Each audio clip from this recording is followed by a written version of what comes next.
एक अल्लाह के बंदे के लिए नबी पाक अलैहिस्सलाम के गुलाम के लिए ज़रूरी करार दिया है। वो तीन खूबियां हैं, सादगी, आजिज़ी और कनात। जिस आदमी के अंदर ये तीन बातें पाई जाती हैं कि वो सादा भी हो, इज्जो इनकिसार वाला भी हो, और जो चीज़ें अल्लाह ने उसे दी हो उस पर उसकी कनात भी हो, वो राज़ी भी हो, तो ऐसे शख्स पर अल्लाह तबारक व तआला की खास रहमत नाजिल होती है। जिस बंदे के अंदर ये सलाहियतें पाई जाएं।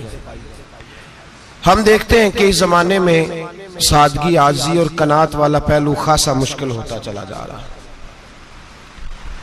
कोई भी बरादरी हो, कोई भी कबीला हो, कोई भी इलाका हो, लोगों को अपना आप दिखाने का बहुत शौक होता जा रहा है। मैं भी हूं, मुझे भी मानो, मेरी भी सुनो और मेरी भी तारीफ करो, मेरी तरफ भी तवज्जो करो, ये माहौल बन गया।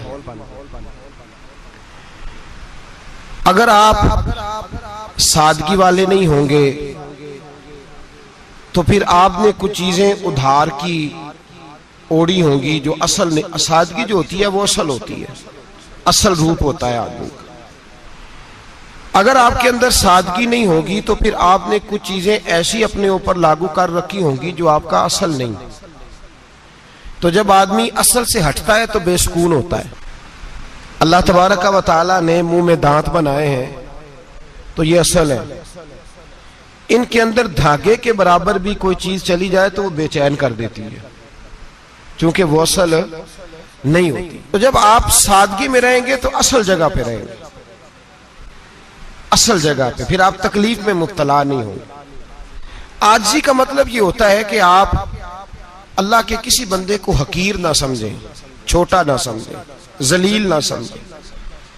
एक होती है एहसासे कमतरी कि समझना कि मैं माली तौर पे मेरे पल्ले कोई शय नहीं है, देखो कितना, ये एहसासे कमतरी है। आजिज़ी ये होती है कि ये ना समझ ले बंदा कि मेरे अंदर सलाहियत ज्यादा है, ये कमी है, ये छोटा है, ये निकम्मा है, ये बिल्कुल गुनाहगार है, ये तकब्बुर है। आजिज़ी से रहें, अल्लाह के हर बंदे को अपने से अफजल समझें, आजिज़ी के साथ रहें। कनात ये है कि आपको जो अल्लाह ने दिया है समझें कि मेरा रब सबसे ज्यादा मेरे ऊपर ही मेहरबान है, उसने जो मुझे दिया है वो किसी और को नहीं दिया। ये शुक्र के तौर पर, तकब्बुर के तौर पे ये भी नहीं। कनात करें। आजिज़ी जब आपके अंदर होगी, सादगी होगी, तो जिंदगी इत्मीनान से गुजरेगी, सुकून से गुजरेगी। और आजिज़ी और सादगी का ये वाला तर्जुमा नहीं कि जिस बंदे ने मैले कपड़े डाले हो आप समझे कि ये बड़ा सादा आदमी है जी, हफ्ता आया नहाया नहीं तो सादा है। ये सादगी नहीं होती। नफासत तो हुसैन है इस्लाम का। नबी पाक सल्लल्लाहु अलैहि वसल्लम ने एक मालदार आदमी को फटे पुराने कपड़े पहने हुए देखा था तो हुजूर ने मना किया था। फरमाया अगर अल्लाह नेमत देता है तो बंदे पर उसका असर देखना भी पसंद फरमाता है। अच्छे कपड़े छोड़ दें तो आप सादा हो गए, ये मतलब नहीं। बहुत सारे गरीब लोग भी सादे नहीं होते, जो हर वक्त कहता रहता है मैं किसी चौधरी को कुछ नहीं समझता, तो वो सादा है। जो कहता रहता है कोई नहीं मेरी नजर में, मैं आप बड़ा सियाना हूं, फलाना बंदा आया तो मैंने लाजवाब कर दिया, दो बातें नहीं फिर वो कर सका आगे के, तो आप सादे? आप तो बड़े महान तेज आदमी हैं भाई, आप तो अपनी करामत सुना रहे। सादगी का मतलब है बेतकल्लफ जिंदगी, जिसमें कोई तकल्लुफ ना पाया जाए। जो बंदा हो वही वो बयान करे, ये सादगी है। ये सादगी के खिलाफ है कि आप जो नहीं है वो आप। मेरा एक तजर्बा है, इसको आप कुरान और हदीस का निचोड़ ना समझिएगा, मेरी जाती बात है तो इसको जादी रहने दीजिएगा। कभी कभी मैं परेशान होता हूँ। आप किसी की दावत खाने जाए ना, वो अकीके की हो, वलीमे की हो, कोई भी हो, अच्छा जब आप खा लेते हैं ना तो फिर वो आदमी मुतालबा करता है कि आप उसकी तारीफ करें, फिर उसका ये मुतालबा होता है। वो बिल्कुल मेरी तरह का देहाती भी हो तो कहता है मैं मुंडिया कल आख्या कि लियाओ फिर कोई कट्टा चंगा तगड़ा जिहा, अज जी आखन ना कि जनाब एदी दावत सी ते इस पकाए कुछ नहीं। वो फिर जिसले कट्टा एडा वधिया लिया के नाई अगे रखिया तो उन्हें पहली बारी इंज दा वेखिया सी, उन्हें फिर बनाया कि कमाल कर छड़ी। मुतालबा क्या है उसका भला? तो आखे कि जिंज दी तुसां रोटी पकाई मैं कदे नहीं खादी। ये हर आदमी का मुतालबा, हर आदमी। जनाब मैं सवेरे गया हूं तो ताजी सब्जी स्पेशल आपके लिए मैं लेके आया हूं, और ये वो वाली लाया हूं जो मिलती नहीं थी पूरी दुनिया से, सिर्फ मुझे मिली है। तो ये आजिज़ी नहीं, ये सादगी नहीं, ये बनावट है। ये मैं अमीर गरीब ये सारे लोग ये काम करते हैं, सारे। जो हम नहीं वो हम बन के दिखाते हैं, जो हम हैं नहीं वो हम बनते हैं। उसका नुकसान ये होता है कि जब वो चीज जो असल नहीं होती वो आती है तो तकलीफ देती है। नबी पाक अलैहिस्सलाम की जिंदगी सादी थी। किस तरह की सादी थी? दो जुमले, हजरत अब्दुल्ला इब्ने अब्बास के दो जुमले और बात खत्म कर दी। फरमाते हैं मेरे रसूल पाक अलैहिस्सलाम की जिंदगी सादी थी। ये कैसी सादी थी? फरमाते हैं जो मिलता था हुजूर पहन लेते थे, जो सामने आता था खा लेते थे। कोई तकल्लुफ नहीं कि मैंने ये नहीं खाना, ये खाना है, ये नहीं लेना, ये लेना है। ये मिजाज नहीं, तबीयत नहीं। हमारी तो पसंद नापसंद होती है ना। हुजूर को कद्दू ज्यादा पसंद था, ये तो आपको हदीस में मिलेगा, ये तो मिलेगा। लेकिन ये नहीं मिलेगा कि नबी पाक सल्लल्लाहु अलैहि वसल्लम को गंदम नापसंद थी, ये नहीं मिलेगा। आपको ये तो मिलेगा कि रसूल पाक को दूध ज्यादा पसंद था, ये नहीं मिलेगा कि सादा पानी नापसंद था। ये तो आपको मिलेगा कि नबी करीम सैयद आलम सल्लल्लाहु अलैहि वसल्लम जमीर पर सोने को पसंद करते थे। ये नहीं मिलेगा कि चारपाई पर सोने को नापसंद करते थे।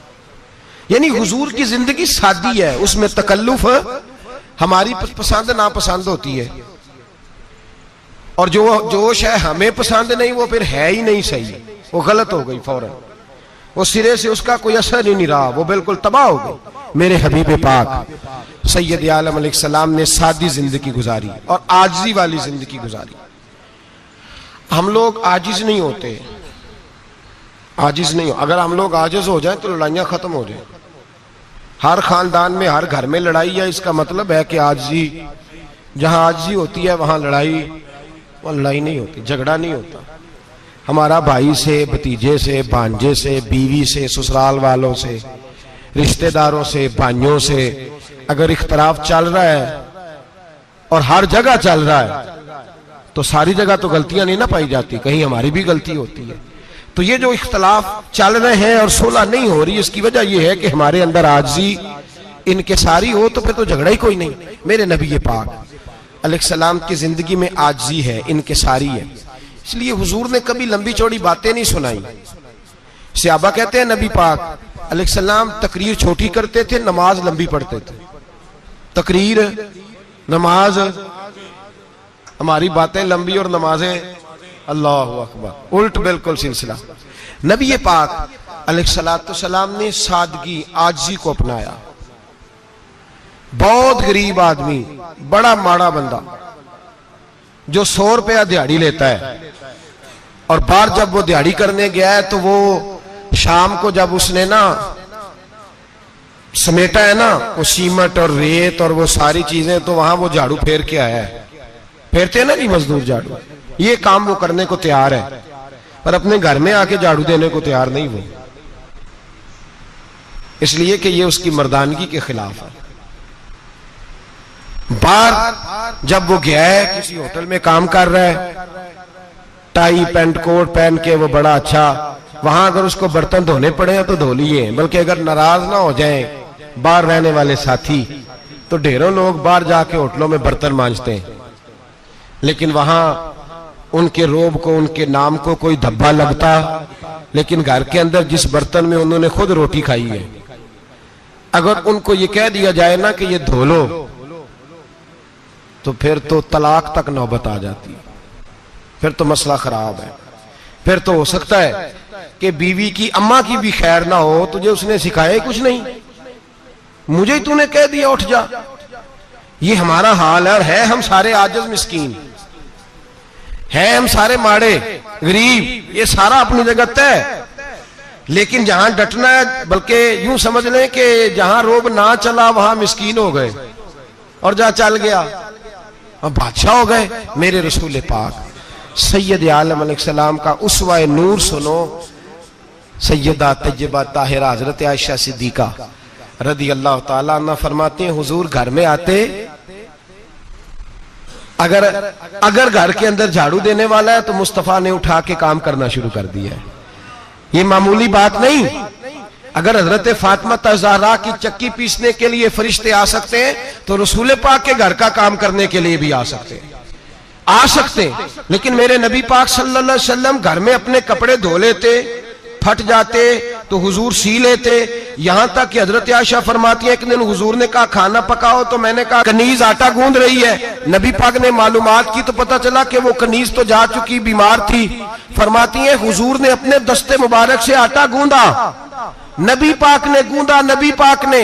लगे जो मजदूर शाह ऐसा, न धुन न दौलत सरबराह ऐसा, अर्श नशी का जमी पे घर है, मेरा पैगंबर अजीम तर है। नबी पाक ने आटा गूंदा और आटा गूंद के फरमाया आयशा आओ रोटी पका दो। मैंने आटा गूंद दिया है। ओ भाई मैं बहुत बड़ा नवाब हूं मैं आजिज मिस्कीन, लोगों की मैं कमियां कोताहियां सुनाता हूं, लेकिन अगर जरा सा भी हाथ हिलाना पड़े तो उस वक्त ना जहां रोब चलता है वहां तो चलाना चाहिए ना।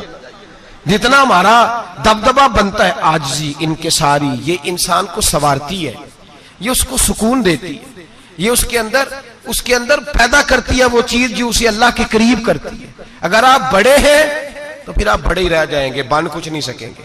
अगर आप में तकब्बुर है तो फिर अना का बुत कायम हो जाएगा, बन कुछ नहीं सकेंगे आप। हर आदमी को अपना आप दिखाने का शौक है, बनाने का शौक है, शोहरत, नाम बरी, अपने आप को जाहिर करना, बताना। 1,44,000 सहाबा थे मेरे रसूल पाक के, सारे कहिए सल्लल्लाहु अलैहि वसल्लम। जब हुजूर का नाम सुने तो दरूद पाक पढ़ा करें सल्लल्लाहु तआला अलैहि वसल्लम। 1,44,000 सहाबा थे, काम कर गए, किसी ने नाम नहीं बनाया, काम किया। शायद चंद 100 के नाम किताबों में मिलते हो, बाकियों ने काम किया, नाम पर तवज्जो ही नहीं। और कुछ ऐसे भी थे जो आए नहीं, बात मानी है मेरे नबी पाक की, हजरत वैसे करनी रदी अल्लाह, तशरीफ नहीं लाए, घर रह के भी हुजूर की बात मानी है।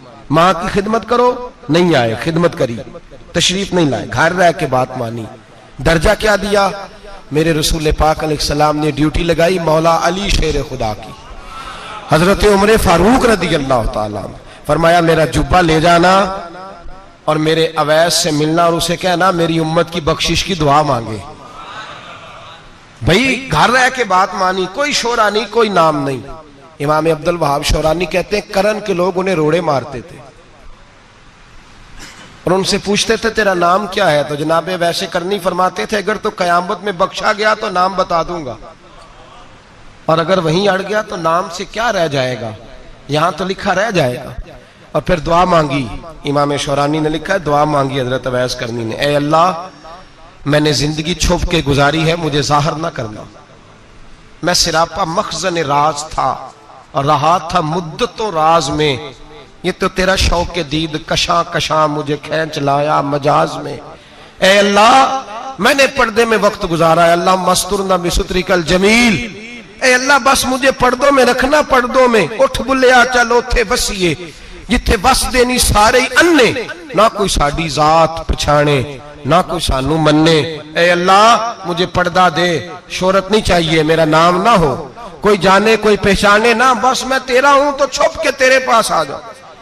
इमाम फरमाते अल्लाह 70,000 फरिश्ते कयामत के दिन हजरत वैसे करनी की शक्ल के पैदा करेगा और उन फरिश्तों के अंदर छुपा के जनाबे अवैस को अपनी और अपने महबूब की बारगाह तक ले जाएगा, चूंकि वो छुपे रहे, जरूरत नहीं। मैं सिरापा मखजन राज था, मैं तो रहा था मुद्दतों राज में, ये तो तेरा शौक के दीद कशा कशा मुझे खींच लाया मजाज में, शौक नहीं, मुझे भी पूछ लो, मेरा भी नाम ले लो।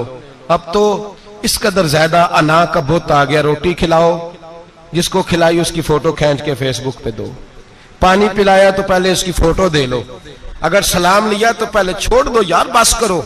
ये अना के बुत बना लिए हम लोगों, किस चक्कर में पड़ गई है दुनिया।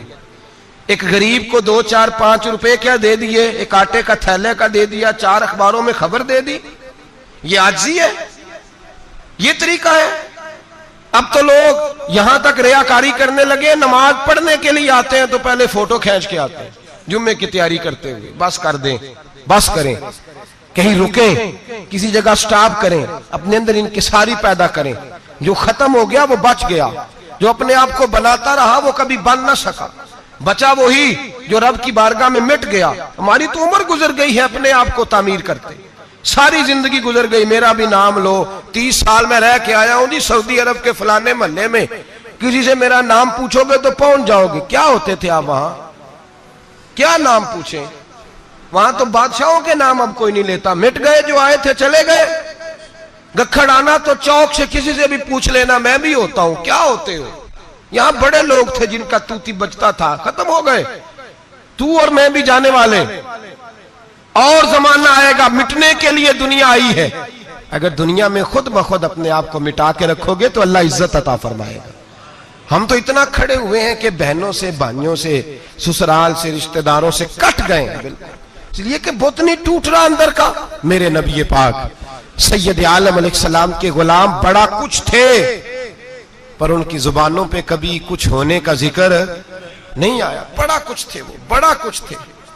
हजरत अबू बकर सिद्दीक रदी अल्लाह, बड़ा कुछ थे ना, क्या बात थी। मेरे मुस्तफा करीम सैयद आलम सल्लल्लाहु अलैहि वसल्लम ने फरमाया, अबू बकर मेरा वो खलील है कि दुनिया में भी मेरा सज्जन है, कयामत में भी मेरा दोस्त होगा, दुनिया और आखिरत में वही अबू बकर है। महल्ले में 7 गरीब बच्चियां रहती हैं, वो कहती हैं हमारी बकरियां, बाप फौत हो गया, बकरियों का दूध धो दो। तो अबू बकर सिद्दीक बकरियों का दूध धोने चले जाते हैं, उनके घर का काम काज करके आते हैं। सैयदना उमर फारूक, मेरे नबी पाक अलैहिस्सलाम ने फरमाया, फरिश्ते 950 साल मेरे उम्र की शान बयान करें तो खत्म नहीं हो सकती। इतना बड़ा शख्स उमर फारूक, इतना बड़ा आदमी। एक दिन ऐलान किया उमर फारूक ने, लोगों मस्जिद में आओ, बात करनी है। अमीरुल मोमिनीन का पैगाम है, सारे मस्जिद में आ जाए। खचाखच मस्जिद नबी सहाबा से भर गई, और ऐसा जब ऐलान होता था तो सहाबा दौड़ के आते थे। शायद को जंग है, शायद किसी ने हमला कर दिया है, शायद कोई नई बात है, दौड़े आए लोग, मस्जिद नबी खचाखच भर गई। सैयदना फारूक आजम रदी अल्लाह तआला अन्हु मिंबर पे बैठे। हजरत अब्दुर रहमान इब्ने औफ रदी अल्लाह तआला अन्हु फरमाते हैं कि सहाबा तजस्सुस के देख रहे हैं कि पता नहीं किसी तरफ से पैगाम नहीं आ गया, कोई काफिर हमला नहीं करने लगा, अल्लाह जाने क्या हुआ है, बड़ी परेशानी है। उमर बैठे, अल्लाह की हम्द की, नबी पाक सल्लल्लाहु अलैहि वसल्लम पर दुरूद पढ़ा, और फिर उमर फारूक बोले, फरमाने लगे, मैं जब मक्के में रहता था ना तो कभी घर में कहत आ जाता था, कभी कहत आता था घर में, बकरियों के दूध खुश्क हो जाते थे, गंदम नहीं मिलती थी, पानी नहीं होता था। तो फरमाया मेरी अम्मा मुझे खाला के घर भेज देती थी। कबीला बनु मखजूम, उस कबीले में मेरी खाला की शादी हुई थी, तो वो मालदार लोग थे, उनके पास ज्यादा बकरियां, ज्यादा ऊंट, ज्यादा गायें, ज्यादा खेत थे। हजरत उमर फारूक फरमाने लगे, मैं उनके घर जाता तो मेरे खालू समझ जाते कि उमर को इसलिए भेजा गया है कि कहत आ गया है।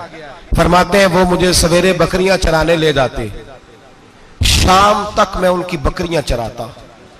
अमीरुल मोमिनीन उमर, एक तरफ मसला यह है कि कैसर और किसरा की दीवारें हिल रही है उमर के नारों से, और इधर उमर मिंबर पे बैठ के खुतबे दे रहे हैं। फरमाते हैं मैं बकरियां चराता, शाम तक खाला के घर जाके मजदूरी करता, और फरमाते हैं शाम होती तो एक मुट्ठी किशमिश मुझे देते वो।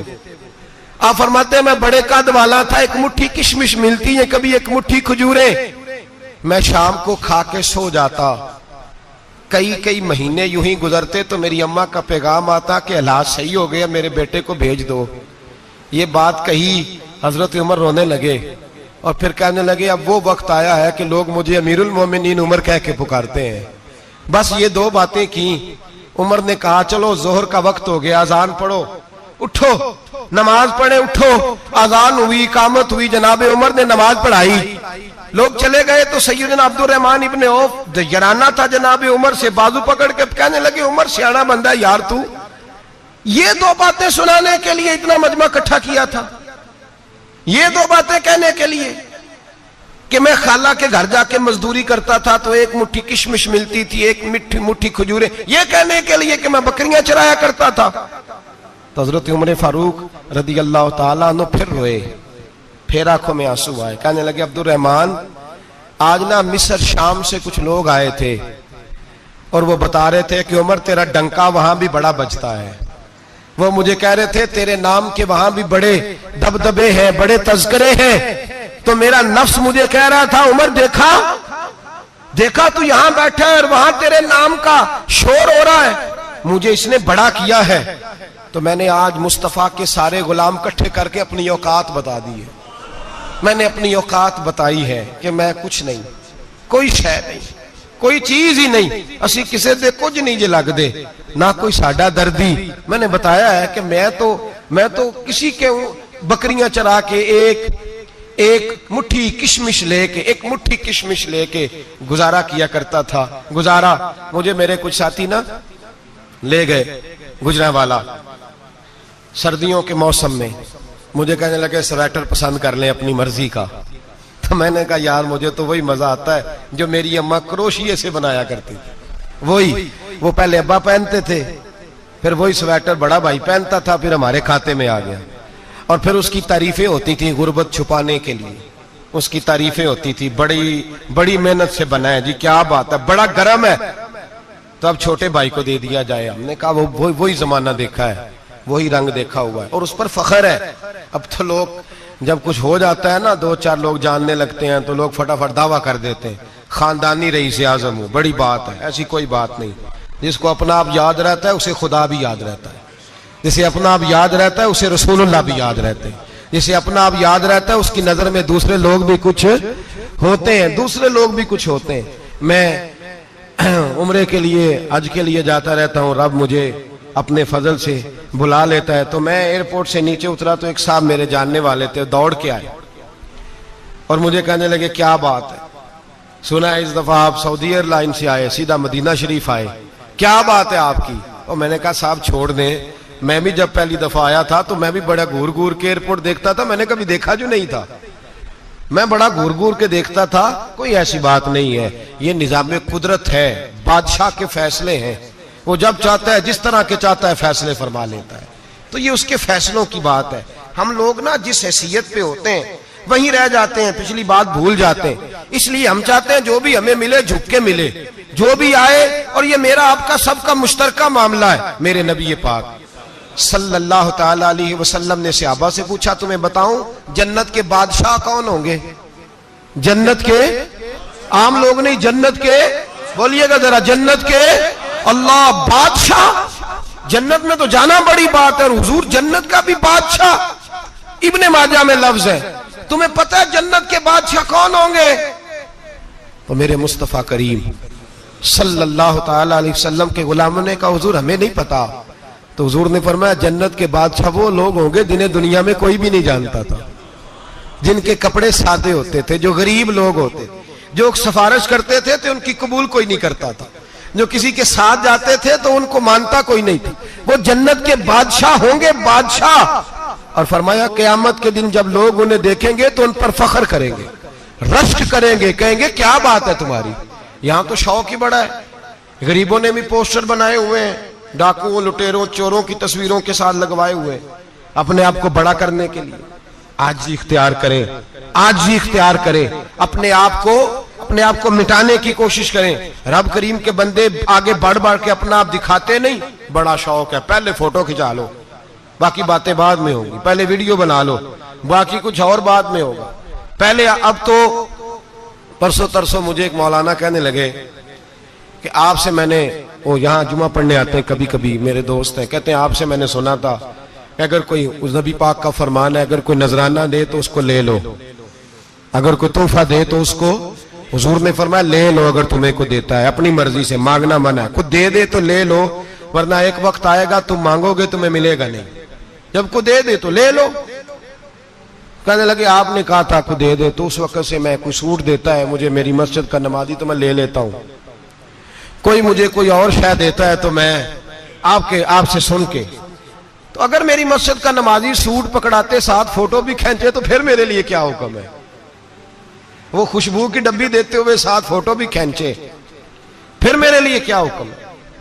कहने लगे रमजान में ये हाल हुआ है कि लोग कपड़े दे रहे थे और फोटो खींच रहे थे, क्या चक्कर है, कहां चले गया? गरीब आदमी की इज्जत नफ्स को कुचल डाला पकड़ के। एक जोड़ा साल के बाद इमाम को दिया, उसकी भी तस्वीर खींच के फेसबुक पे दे डाली। ये हमारी आजिज़ी है, ये हमारा प्यार है, ये हमारा अंदाज है। भाई ये हम गलत रास्ते पे, गलत डगर पे चल निकले, हमें वापस आना पड़ेगा। मेरे नबी पाक अलैहिस्सलाम ने आजिज़ी को पसंद किया। हुजूर शोहरत से, नामवरी से दूर रहते। नबी पाक अलैहिस्सलाम ने आजिज़ी, इनकिसारी और सादगी और कनात इनको अपना के रखा, सीने से लगा के। ये नहीं कि माल नहीं आया, बहरीन से लाखों दिनार आए हुजूर के जमाना ज़ाहिरी में। तबूक के बाद फतुहात हुई तो लाखों दिनार आए, लेकिन हजरत आयशा कहती है हमारे घर में 4 दिन के बाद ही रोटी पकी है, हमने एक वक्त ही खाना खाया। लाखों रुपया आया है, पर हमारे घर के अंदर जो खाना आया है वो सिरका ही आया है। हमने रात अगर रोटी बच गई है तो सवेरे उठ के रात वाली खाई है। हमारे घर के अंदर वही हालात रहे। इसलिए कि मेरे नबी पाक अलैहिस्सलाम ने फरमाया मैं तुम्हारी दुनिया से हासिल करने नहीं आया, मैं तो मुसाफिर की तरह वक्त गुजारने आया। हम ज्यादा के चक्कर में निकले तो बड़ा कुछ कुचल के आ गए। बड़ा कुछ आजिज़ी जब पैदा होती है, इनकिसारी जब पैदा होती है, जब तवाज़ो आती है, फिर इंसान बनता है, फिर वो समझता है, फिर उसके अंदर तब्दीली आती है, फिर वो। और बुजुर्ग फरमाते हैं आजिज़ी वाले को नमाज में भी लज्जत आती है। वरना तो किसी ने पूछा था, एक शायर इस्लामाबाद में रहते थे, तो उनसे किसी ने पूछा कि आपका शहर किस तरह का है। उन्होंने कहा मेरा उस शहर अदावत में बसेरा है जहां लोग सजदों में भी लोगों का बुरा सोचते हैं। मेरा उस शहर अदावत में बसेरा है जहां लोग सजदों में भी लोगों का, नमाज पढ़ते हुए कहते हैं देखो कितनी बू आ रही है इससे, कपड़े नहीं बदल के आया। नमाज पढ़ते हुए भी साथ वाले के बारे में बुरा सोच रहे। जब आजी सैयद अहमद कबीर रिफाई रहमतुल्लाह ताला अलैह, ये सिलसिला रिफाइया के शेख हैं, आला हजरत रहमतुल्लाह अलैह ने इनकी बड़ी तारीफ लिखी है फतावा रज़विया में। मिस्र के अंदर सिलसिला रिफाइया और शाज़िलिया, बहुत सारे लोग इस सिलसिले में मुरीद हैं। सैयद अहमद कबीर रिफाई इतने बड़े सूफी थे कि मेरे मुस्तफ़ा करीम सल्लल्लाहु अलैहि वसल्लम के रोजे पर हाजिरी देने गए। नबी पाक की बारगाह में हाथ दुआ करें, अल्लाह हम सबको वहां हाजिरी नसीब फरमाए, अल्लाह हम सबको बार बार ये मौके अता फरमाए। सैयद अहमद कबीर रिफाई हाजिरी देने गए तो जब नबी पाक के गुम्बद पे पहुंचे तो कहने लगे या रसूलल्लाह मैं कब्र देखने नहीं आया, मैं तो दीदार करने आया। हुजूर ये तो ज़ियारत में करता रहता था, दीदार करने आया। ये कह के रोने लगे। इतनी देर रोए कि मेरे मुस्तफ़ा करीम ने अपना दस्ते मुबारक कब्र से बाहर निकाल दिया, हाथ मुबारक बाहर आया। 10,000 लोगों ने देखा। कितने लोगों ने? अब यहां भी लोगों को शक होगा जी कैसे बाहर आया, तो बुखारी सुना देता हूं, मसला जरा हल हो जाए। मस्जिद नबी की तामीर हो रही थी, तामीर तो कहते हैं कि दीवार नहीं, तामीर करते वक्त ना एक दीवार गिरी, ये बुखारी के लफ्ज है। दीवार गिरी तो एक पैर बाहर आ गया। पैर को देखा तो कहते हैं हाथ रखते थे तो उसमें बिल्कुल ऐसे था जैसे खून साइडों पे हो गया, बिल्कुल जिंदा। शोर हो गया कि ये नबी पाक का कदम मुबारक है, हुजूर का। बहुत सारे लोग इकट्ठे हुए, उलमा को बुलाया, पैर देखा तो कहने लगे नबी पाक का नहीं, ये तो सैयदना फारूक आजम का है। जब ये कहा ना फारूक आजम का है तो फिर एक शोर उठा कि ये हाल है उनके गुलामों का तो सरकार का आलम क्या होगा। ये हाल है उनके गुलामों का तो फिर सरकार का आलम। ये बुखारी है। तो जिंदा है वल्लाह, तो जिंदा है वल्लाह, मेरी चश्मे आलम से छुप जाने वाला। सैयद अहमद कबीर रिफाई इतने बड़े, नबी पाक सल्लल्लाहु अलैहि वसल्लम ने दस्ते मुबारक बाहर निकाला, 10,000 लोगों ने देखा। किसी ने हजरत सैयद अहमद कबीर रिफाई से पूछा कि बाबा इतना बड़ा दर्जा, इतना बड़ा मकाम कैसे मिला? तो बाबा जी कहने लगे जिंदगी में कभी किसी को हकीर नहीं समझा, किसी को कभी हकीर, कभी किसी को अपने से कमतर नहीं समझा। तो अल्लाह ने देखे ना, अगर आप नहीं समझेंगे तो उसके लिए भी आपको उन्वान मिल जाएंगे, और अगर समझना है अपने आप को बड़ा तो उसके लिए भी मौके मिल जाते हैं। हजरत शफीक बल्खी बहुत बड़े सूफी बुजुर्ग हुए, पर नौजवान थे, जवानी में ही अल्लाह ने बड़ा मर्तबा दिया। हजरत अब्दुल्ला बिन मुबारक बूढ़े थे, दोनों एक महफिल में इकट्ठे हुए। अब बगदाद सारा मानने वाला था और दोनों का मानने वाला था। आखिर में दुआ बुजुर्ग कराया करते थे महफिल के इख्तिताम पर। हजरत शफीक बल्खी जनाब अब्दुल्ला बिन मुबारक से कहने लगे आप दुआ करें, आप दुआ करें, आप बुजुर्ग हैं। अब जिसने जो मानना है उसे उसके लिए उन्वान भी मिल जाएगा।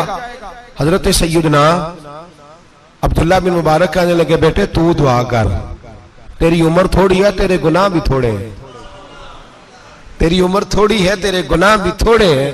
तो सैयदना शफीक बल्खी कहने लगे, नहीं हुजूर आप दुआ करें, आपकी उम्र ज्यादा है तो नेकियां भी तो ज्यादा ही है ना, नमाजें भी तो आपकी ज्यादा है ना, रोजे भी तो ज्यादा, रमजान भी तो आपकी उम्र में ज्यादा है ना, आज भी तो आपने ज्यादा।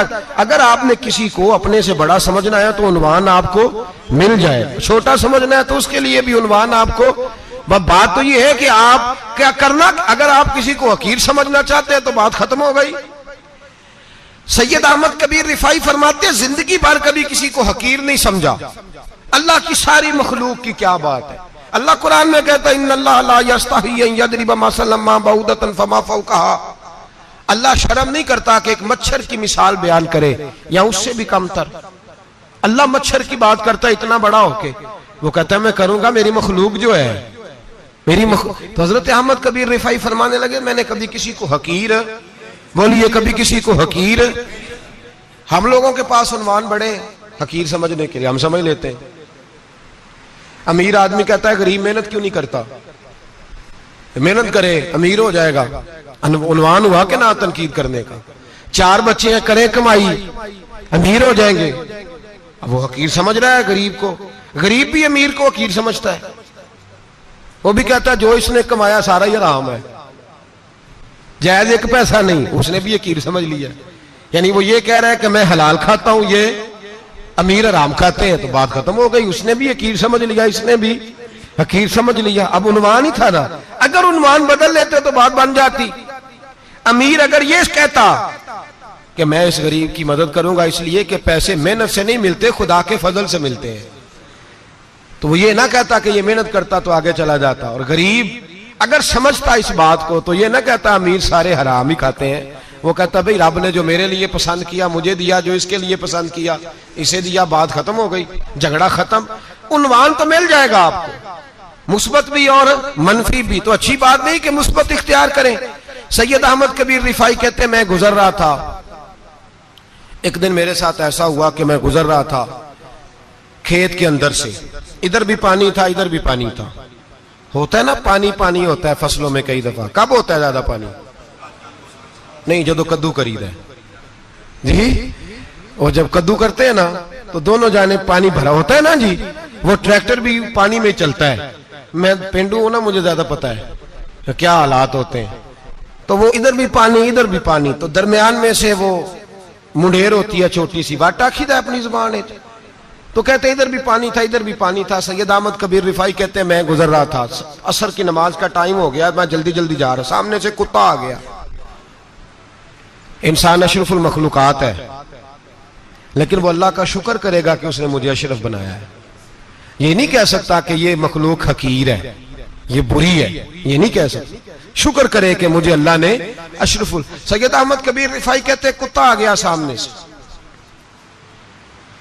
अब कुत्ता आया तो मुझे जल्दी थी, कुत्ता भी भीगा हुआ था। अब मेरा दिल करे कि कुत्ता नीचे उतरे तो मैं गुजरूं, कुत्ता खड़ा है कि ये साइड पे हो तो मैं गुजरूं। कहते हैं देर हो गई तो मुझे डर लगता था, मैंने कभी कुत्ते को भी नहीं झिड़का था, कभी कुत्ते को भी, अपनी इतनी हैसियत ही नहीं, झिड़का ही नहीं कभी किसी को।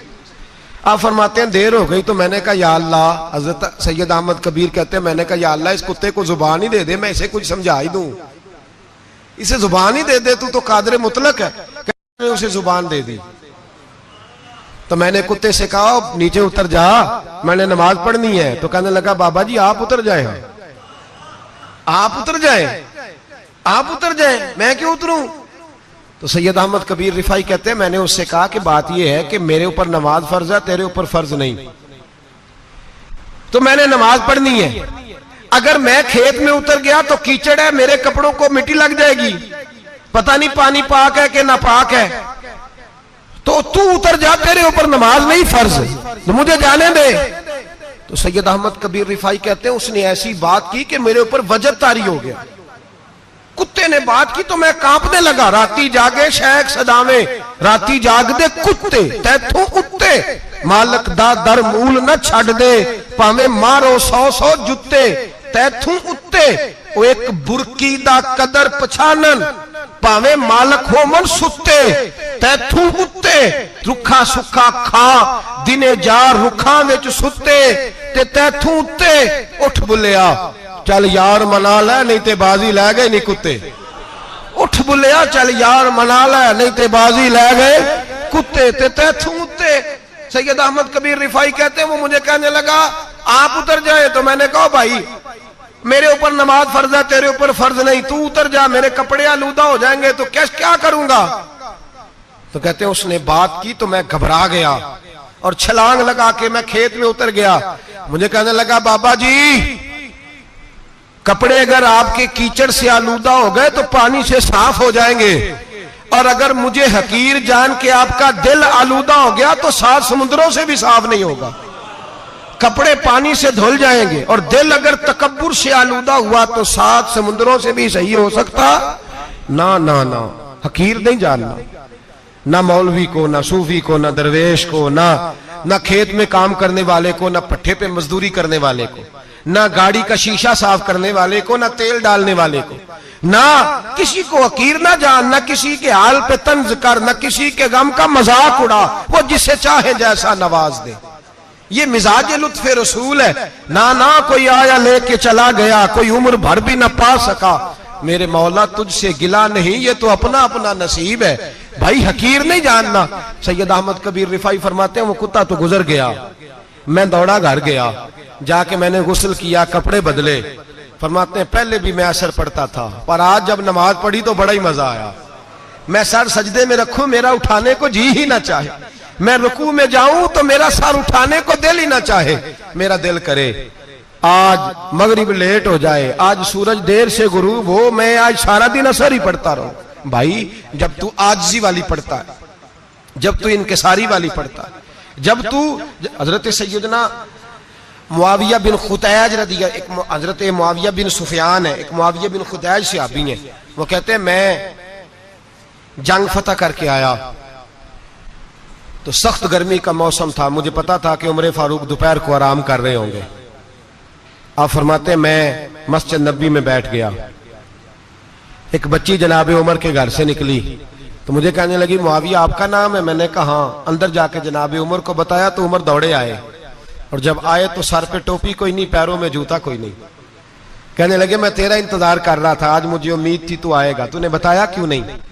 तो मैंने कहा हुजूर मुझे पता है रात सारी आप चेहरे पे कपड़ा डाल के मदीने की गलियों में रहते हैं, तो दोपहर को आप आराम करते होंगे, इसलिए मैंने कोशिश की कि आपको बेदार ना करूं, आप आराम कर रहे होंगे, इसलिए ये मैंने कोशिश की कि मैं बैठता हूं मस्जिद में आराम करता हूं, जब आप आएंगे तो देखी जाएगी। हजरत उमर फारूक ने जलाल किया, फरमाया तू मुझे गाफिल समझता है कि मैं सो जाऊंगा? और आप फरमाने लगे मैं कौम का खादिम हूं जिसकी इतनी ज्यादा रियाया हो वो सो जाए चुप करके, मैंने जवाब नहीं देना अल्लाह की बारगाह में?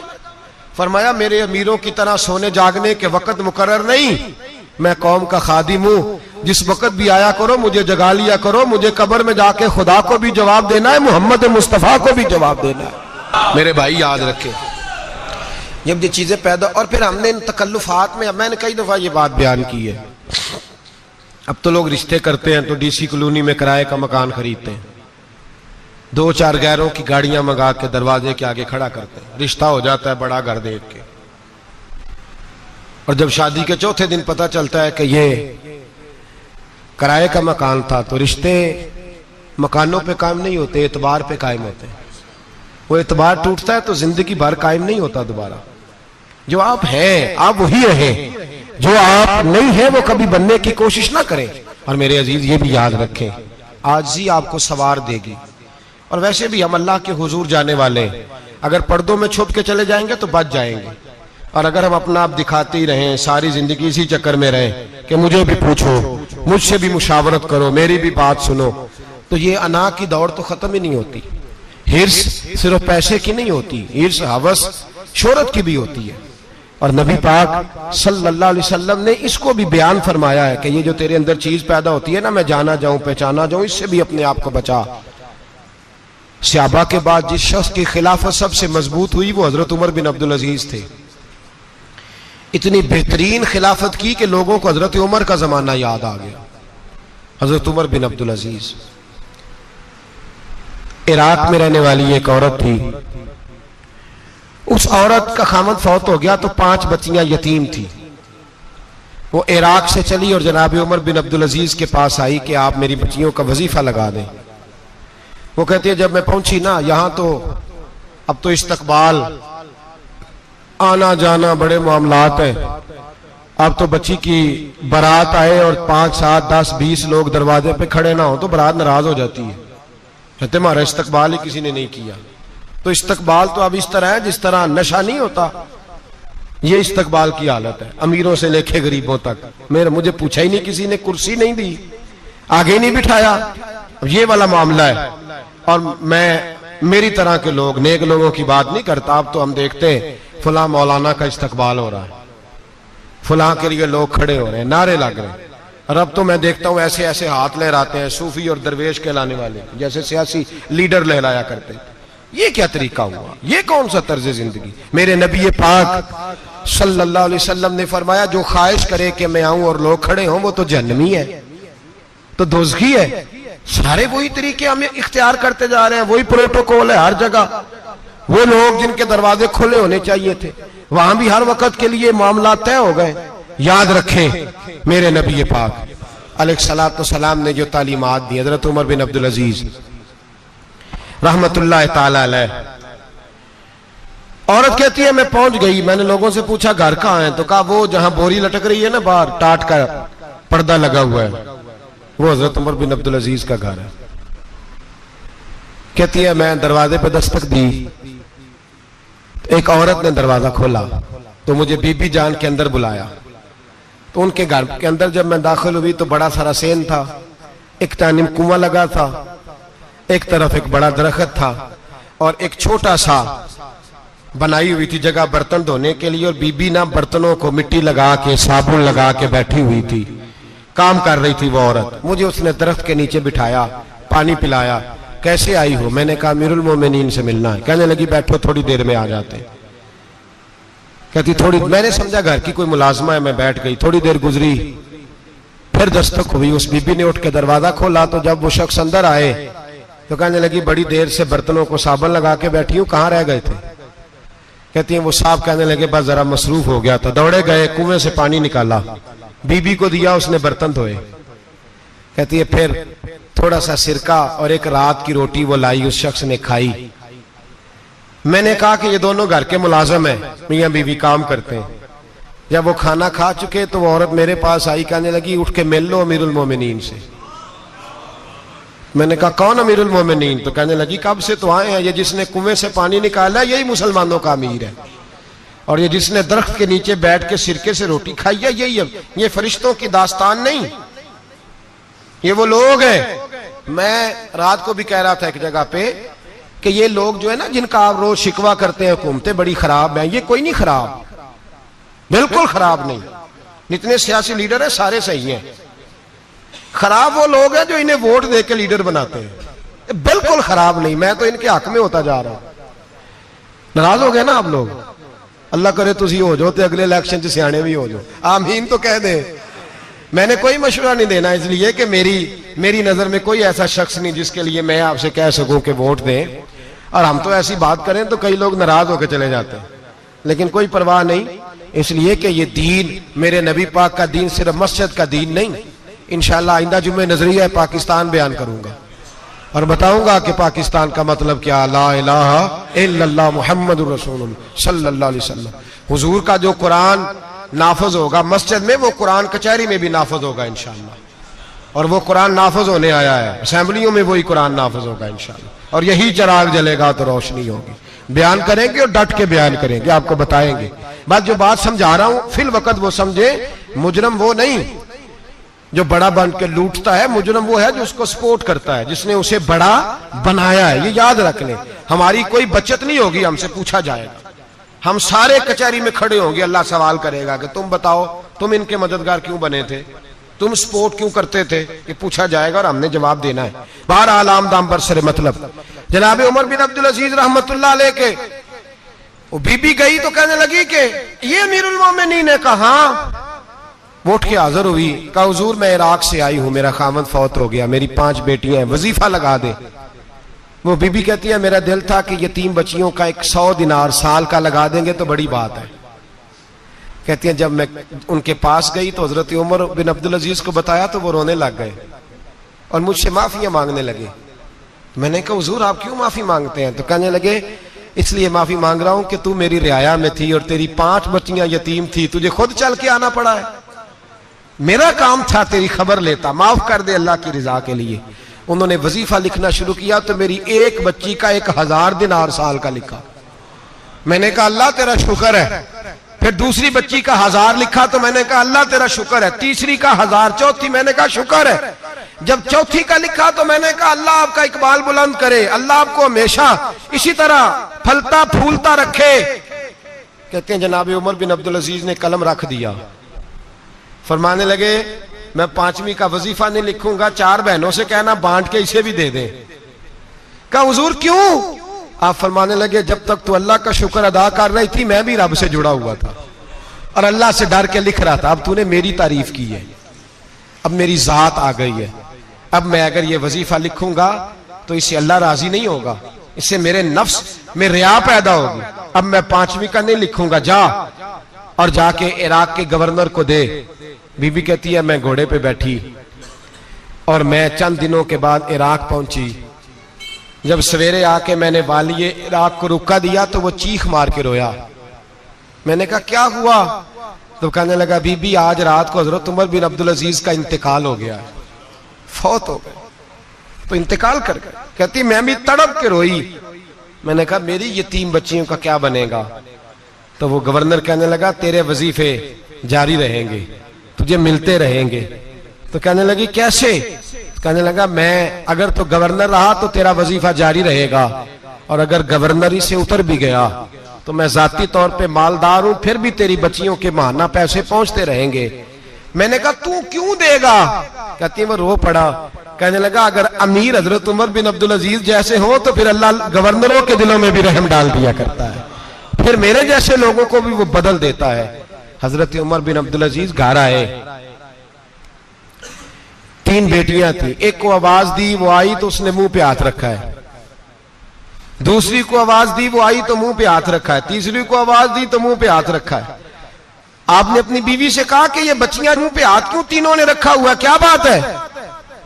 तो बीबी रो पड़ी, कहने लगी 4 दिन हो गए मेरी बेटियां प्याज से रोटी खा रही हैं। 4 दिन हो गए, उनके मुंह से बदबू आती है, इसलिए वो आपके सामने आती हैं तो मुंह पे हाथ रख लेती हैं। 4 दिनों से बीबी रो रही है। हजरत उमर जलाल में आ गए। आप फरमाने लगे तू ये रो रही है, तू रोई है, तूने मेरे घर में रह के अल्लाह की नाशुक्री की है, तू शुक्र अदा नहीं करती कि 3 वक्त प्याज और रोटी तुझे घर की 4 दीवारी के अंदर मिल जाता? रो रही है और मैं आ मेरे साथ बाहर निकल, तुझे वो लोग दिखाऊं जो झोपड़ियों में रहते हैं और मांग के खाते हैं। आ तुझे दिखाऊं। इतनी नाशुक्री कि घर के अंदर प्याज पहुंच रहा है, रोटी पहुंच रही है और तू कहती है मेरी बेटियां प्याज से खाती हैं, शुक्र कर फाके नहीं काटने पड़े। फिर अगले लफ्ज कहे तो रो पड़े। फरमाने लगे मैंने तो मुस्तफा के वो हालात भी सुने हैं जिसमें कई दिन बीबी फातिमा ने फाके किए। तू घर के अंदर प्याज पहुंच रहा है, तू अभी भी। सादगी, आजिज़ी और कनात नेमत थी इन लोगों की। हमारे यहाँ रोज शिकवा है, किस बात का? गाड़ी कोई नहीं। रोज रोना है, किस बात का? बंगला कोई नहीं। रोज रोना है, किस बात का? बैंक बैलेंस कोई नहीं। 10 जोड़े क्यों नहीं ईद पे आए?